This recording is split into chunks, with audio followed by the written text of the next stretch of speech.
ওমরা বন্ধ করে দেওয়া উচিত। ওমরার টাকাগুলো ইরানকে অস্ত্র কেনার জন্য দেওয়া উচিত। আরে শয়তান, প্রয়োজন হলে 1 বছর হজও বন্ধ করে দেওয়া উচিত। এটি কুলাঙ্গার, এটি মুসলমান নামের কলঙ্ক। এটি আসলে ইসলামিক দলই না। আপনি বুঝে শুনে বলছেন তো, বুঝে শুনে বলছেন আমি তো, ভালো করে বুঝে শুনে বলছি, আপনার ওমরা বন্ধ করে দেওয়া উচিত। যদি আজকে উমরের যুগ থাকতো ওকে ফাঁসির কাস্টে ঝোলানো হতো। ইরানের ইতিহাসটাই হলো পিছন থেকে মুসলিমদেরকে ছুরি মেরে শেষ করে দেয়া।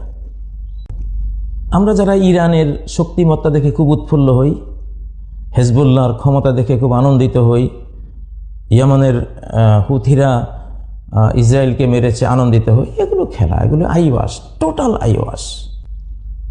ইরানের ইতিহাসটাই হলো পিছন থেকে মুসলিমদেরকে ছুরি মেরে শেষ করে দেয়া।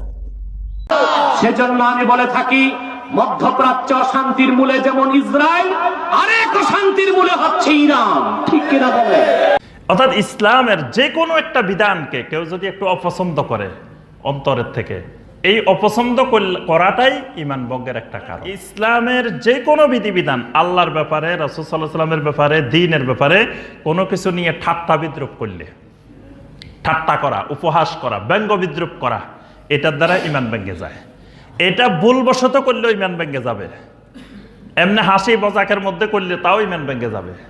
অর্থাৎ দ্বীনের কোনো বিষয় নিয়ে হাসি তামাশা ঠাট্টা বিদ্রুপ করা যাবে না। এ ব্যাপারে সরাসরি কোরআনের আয়াত আছে, সূরা তাওবার 65-66। মুসলমান সে যদি ইসলামের কোনো বিষয়কে অস্বীকার করে, আল্লাহর কোনো বিধানকে নিয়ে তাচ্ছিল্য করে, ব্যঙ্গ করে, তখন সে কি হয়? কাফের হয়ে যায়। তখন সে ইসলাম থেকে খারিজ হয়ে যায়।